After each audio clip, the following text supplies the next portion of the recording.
Once again, our Queen of Seaside Battle of the Queens 2024 is none other than candidate number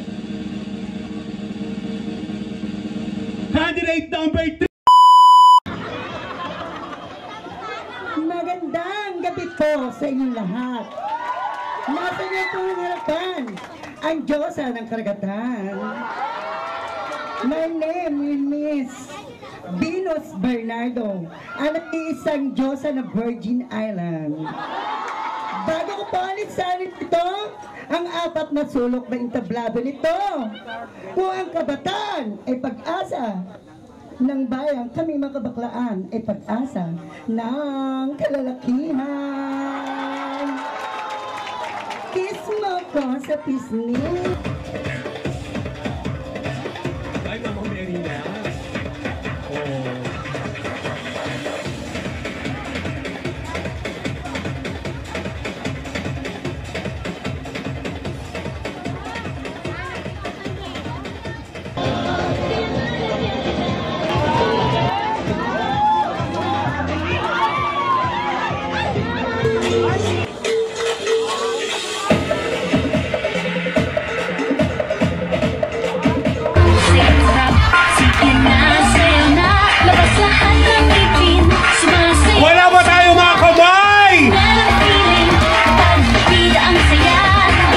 Nag-enjoy naman ako sa national costume nila, pero syempre hindi naman pwede lahat manalo. Meron talaga akong nagustuhan, kaya naman mas mataas ang score nila sa akin. So, okay na yon. Tapos abangan natin yung ibang kategory pa kasi wala pa yung swimsuit competition, wala pa yung long gown competition, national costume competition pa lang.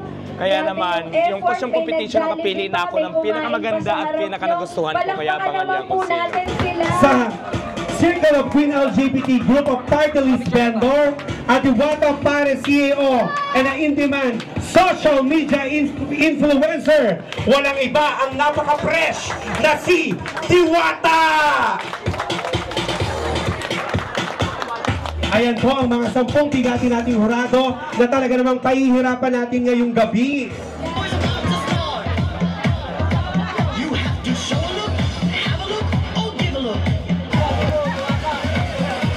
Ganda! Ang ganda! Racal. Yes. Maurice Racal is a 24 years old stunner. Wow!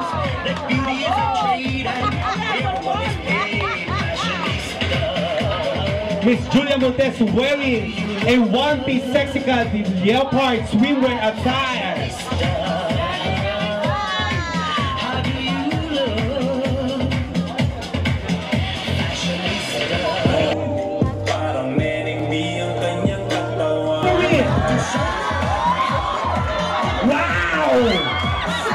Wow na wow!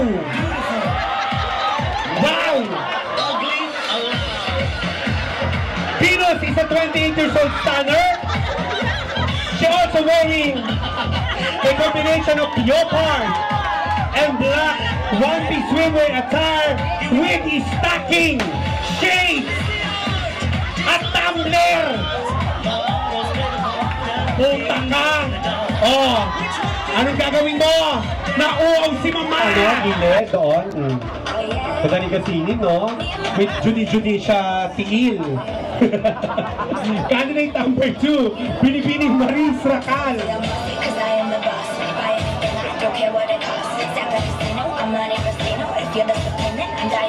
The very confident. Yes! Yes! Oh! Mas maganda kung sasampalin mo yung number 1. Followed by number 3, Binibining Julia Montes. Ay, oh. Anong masasabi ng mga babae? Oh, diba?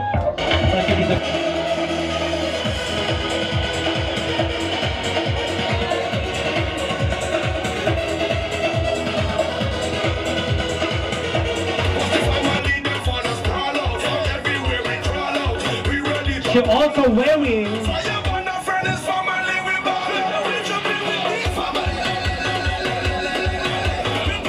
a Venus Cat, candidate number 6, also known as Nadine Lustre.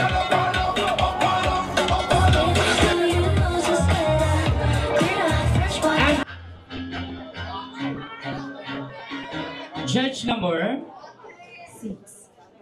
Ayan, kumusta ka, contestant number? 4. Number 4. Ayan, mayroon akong hinandang 4 na tanong sa Nya Lopez. Pero pipiliin ko lang yung pinakamadali. Ano ang gusto mo? Tagalog o English? Oh. Para po sa lahat is Tagalog. Ayan, Tagalog na lang para mas maintindihan ng lahat. Diba? O, Luzon. Bilang isang miyembro ng isang LGBTQ, anong mga bagay ang magagawa mo na maaari mong gawin upang maging kapaki-pakinabang ka sa ating lipunan? Okay, thank you for a wonderful question. Ano daw po ba ang pwede kong gawin upang maging kakinabang-kinabang ako, pakinig-pakinabang ako sa aking mundong ginagawa? Una, mag-aral. Dahil ang edukasyon, ang pag-asa ng bawat isa hanggang sa hinaharap. Pangalawa, magsibag. Dahil lagi po natin tatandaan na mahirap ang membro ng bahaghari. Kaya ipakita natin sa bawat isa na wala sa kasarian kung paano ka makakaambag sa lipunan mo, kundi paano ka tutulong sa lipunan mo. Pangatlo, ang magmahal ng kapwa. Dahil lagi niyo po tatandaan, ang pagmamahal sa kapwa ay walang mali. Ito po ay pwedeng maiambag at mapatunayan natin na hindi lang tayo isang bakla, kundi isa rin po tayong Pilipino na kayang itayo ang ating bansa wala sa kasarian, kundi kung paano ka marunong tumulong sa iyong lipunan. Well said, candidate number 4, Binibining Sanya Lopez. Where on earth can you find the hell? When on earth can you find the hell? In Tagalog is, saan mo matatagpuan ang impyerno sa mundo? Naniniwala po ako na matatagpuan po natin ang impyerno mismo sa mundong ito. Bakit ho? Tayo po ang gumagawa ng kasalanan. Tayo po ang nag-uudyok sa mga tao na gumawa ng masama. Kaya naniniwala po ako na kung meron pong lugar sa mundo na matatawag nating impyerno, ito pong mismong mundo. Dahil naniniwala po ako, darating po ang panahon na lilitisin po tayo ng Panginoon. Lilinisin niya po lahat ng masama.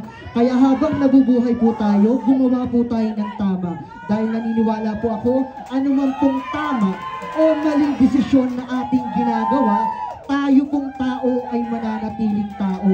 Ngunit ang Diyos po ay matanatiling Diyos. Yun lamang po at maraming salamat.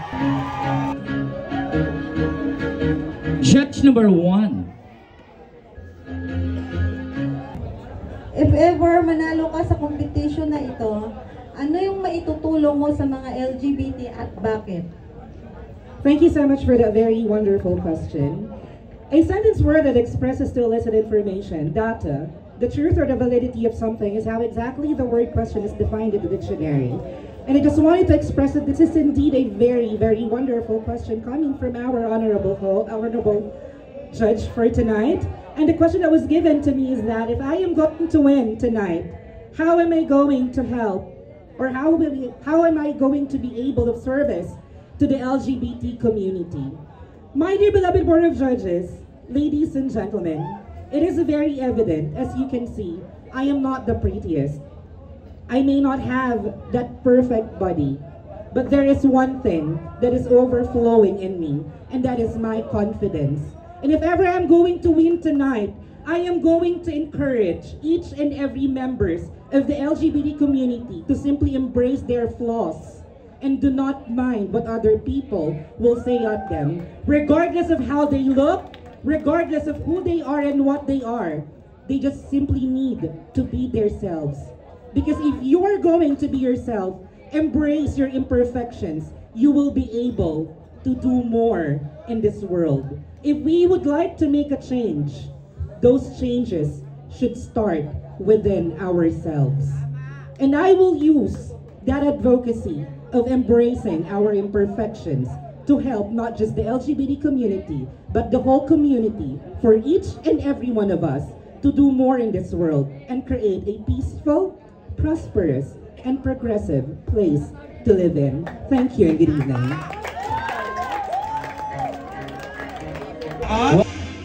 It's none other than candidate number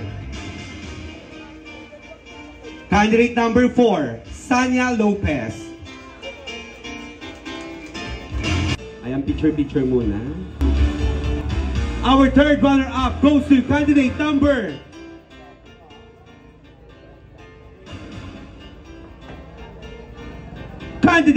2, Binibining Maris Racal. Ready? This is your questions. What is your stance on LGBTQ+ representation in international beauty pageants like Miss Universe?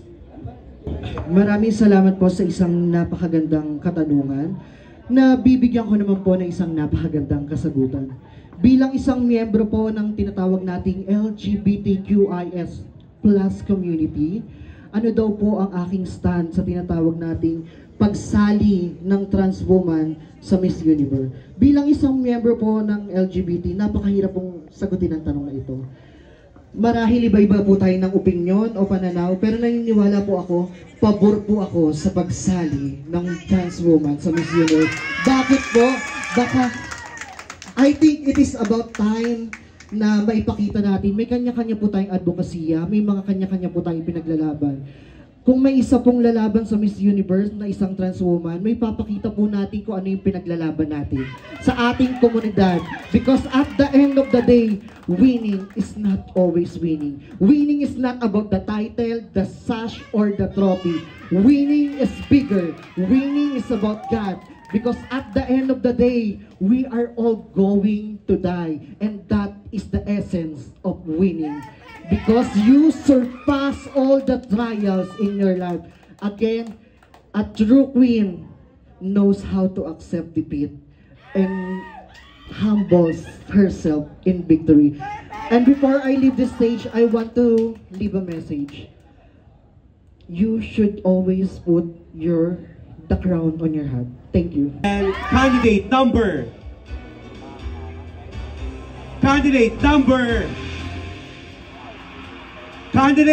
8.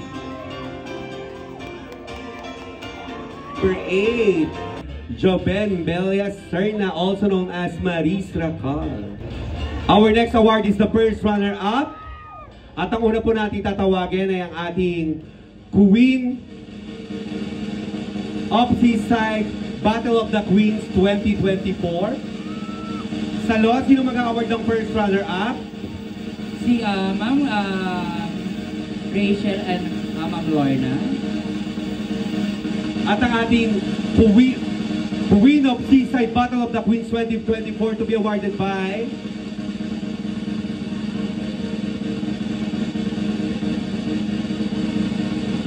Anota and Diwata. Ang una ko pong tatawagin ay ang ating title holder ng Queen of Seaside Battle of the Queens 2024. So kung sino man po ang hindi ko natawag, automatically will be held as first runner-up. Malinaw po ba? And last, maraming salamat po sa lahat po na nagbigay ng suporta to make these things possible ang ating Queen of Seaside Battle of the Queens 2024. And hopefully, sana hindi po kayo magsawa, magkita-kita pa rin po tayo, ipagpatuloy natin ang ganitong uri ng programa.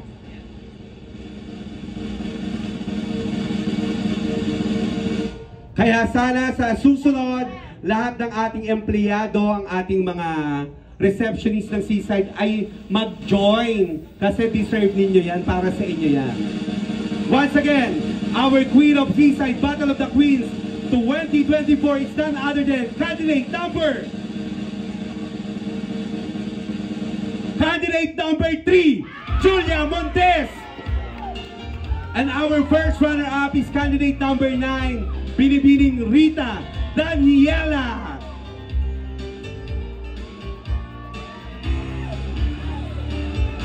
Ngayon, kanina, ang dami nagbigyan ng special award. Ako naman, gusto ko kasi si candidate number 9 plus 2,000. Tapos yung pumasok sa top 5, yung tatlo plus 1,000. Maraming salamat. Gusto ko lang kasi maging masaya tayong lahat. Maraming salamat sa inyo. The very generous, the queer of circle of LGBT, the CEO, owner of Diwata Pares, the in-demand social media influencer, at ang lumahawak ng vendor party list, walang iba, very generous Diwata! Maraming salamat po. Diwata na talaga namang nagpasabog ngayong gabi. At sa lahat po ng bumubuo ng Queen of Seaside sa pangunguna po ng ating head organizer Akisha Flores and Sandra Fowler, congratulations! And to all the winners, congratulations! Oh, diba? May 2,000 po si candidate number 9 and 1,000 each si candidate number 2, number 4, and number 8. Walang umuuwing lupakan dyan! Thank you so much for having me here tonight. Good night, everybody! Picture kayo ni Diwata. Diwata. Diwata. Picture.